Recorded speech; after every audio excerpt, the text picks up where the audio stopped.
This news update is brought to you by... So, I'm meeting Rico later. Gotta check in with the girls, but first, let me check my usage on the MyLime app. Now, what should I wear? Hashtag sexy. He's here.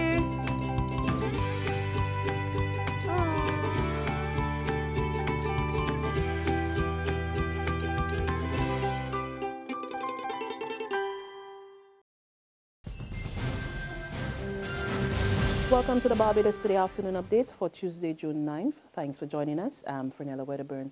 We begin with a plea for more to be done to prevent children from being lured into deviant sexual behavior. The call from former chairman of the Child Care Board, George Griffith, who says parents and other adults must lead the way in providing this level of protection.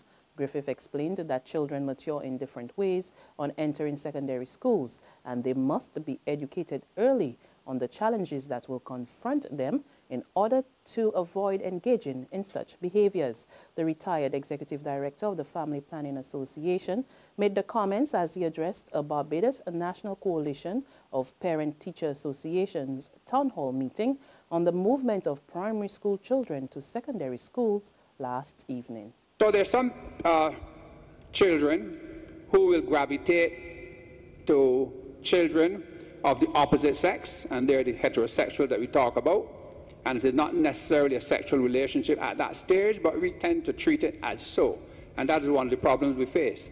There are some children who would have a desire for intimacy with someone of the same sex. And in the school system, we like to think that it does not exist, but it does exist. And then there are those who would have a desire for both boy and girl. And those are the bisexuals. And do not believe that this is not present in our Barbadian society and in our schools. It is. And we know that in the primary schools, children are sexually active. In the secondary schools, wherever you are in Barbados, sex is up in your face. And the poor children are vulnerable because we do not protect them.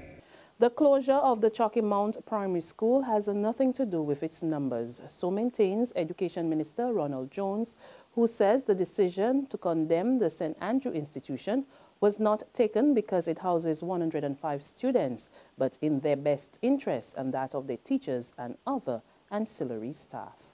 This has nothing to do with that, because we have 1 or 2 schools still in Barbados, in locations where we have less than 105 children. We have, I don't know how many St. Catherine still has. It's not a large school. I don't know how many Half Moon Fort has. It is a small, 95 at Half Moon. But the problem is they do not show any of the kind of catastrophic or distressful circumstances that Chalky Mount has in fact shown. The minister also assured the parents and guardians at a town hall meeting last night that all will be done to have the students settled in at the DeCosta Edwards Primary School in the new term.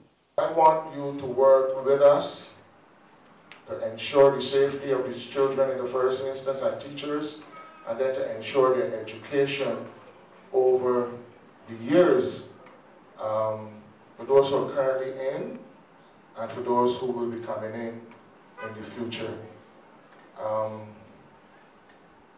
We know sometimes challenges are presented when schools amalgamate. The cultures of schools are slightly different. So it takes a little while to work that culture into a new culture for a school.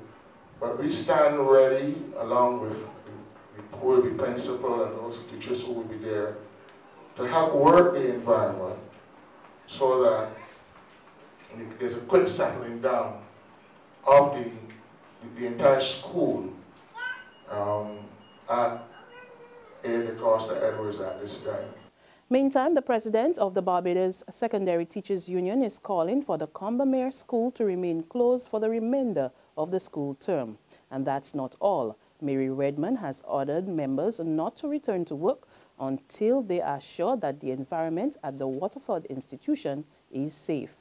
Redmond is also calling on the ministry to provide an update of the results of all tests conducted at the school. The school shut its doors at the beginning of the new school term as a result of environmental concerns. Students and teachers are currently conducting classes at the Samuel Jackman Prescott Polytechnic. Meanwhile, assurances from another government institution that that building is in no imminent danger of collapsing. It comes from Chief Information Officer of the Government Information Service on Bay Street following a meeting with representatives from the Ministry of Transport and Works and the Ministry of Housing and Lands yesterday. Last Friday, the National Union of Public Workers called for its members to be moved from the location as a matter of urgency, complaining that the building was on. In sports, batsman Kyle Cobbin may be the new kid on the block this year for the Barbados Tridents, but already he has his sights trained on success in the Caribbean Premier League, which bowls off later this month. The 25-year-old is among a few changes the defending champions have made to their squad for this year's campaign, which gets going on tournament opening day on June 20 at Kensington Oval. Cobbin, a right-hander with solid first-class experience, says he's ready to contribute in whatever role the team requires. Barbados Tridents faced last year's losing finalists, Guyana Amazon Warriors, in what is expected to be a titanic clash at Kensington Oval set for 6 p.m.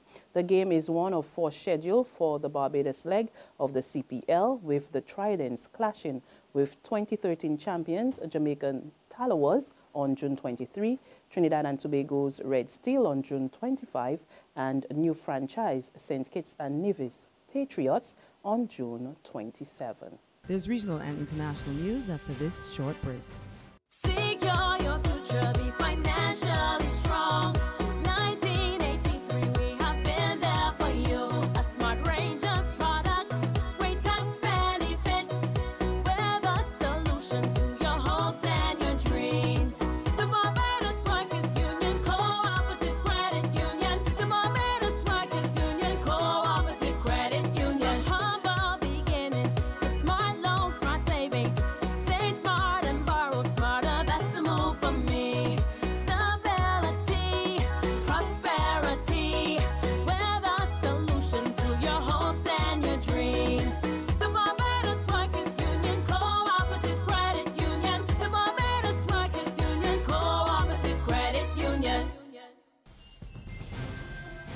On the regional scene, marine authorities in St. Lucia are searching the high seas for 4 missing people who were on board a vessel bound for St. Lucia from Martinique. Well, on Friday, June 5th, the Marine unit received information that a French vessel, left Martinique for Rodney Bay, St. Lucia. But that vessel had not been seen. We did port checks at Rodney Bay and Marigot, but there was no sighting of that vessel. The French also put up an aircraft Friday and Saturday, but there has been no sighting of the vessel. So far, we're in communication with the French so that we can continue our search. 21-year-old Kurt Joseph and his cousin Wilfred de Turville, both from Dennery, were expected back home on June 5th after what families say was supposed to be a routine trip to Martinique to spend time with loved ones there. According to family, Kurt Joseph informed relatives in St. Lucia of his first-time excursion and left in May on an open ticket. After just over a month, Joseph contacted his sister, Frederica Ford, telling her about his return, this time on board his cousin Wilfred de Turville's boat. The Monday he called and he said, Frederica, well, I will come back on the Friday. So you will see me, I will see you. I told him, okay. That report from HTS News Force.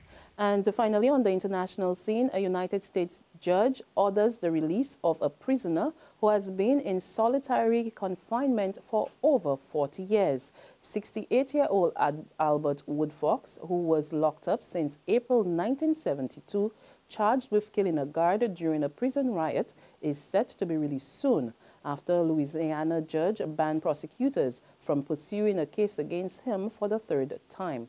According to court documents challenging his prison conditions, Woodfox, who denied the charges, was confined for 23 hours a day with an hour outside his cell to walk alone along the tier on which his cell is located.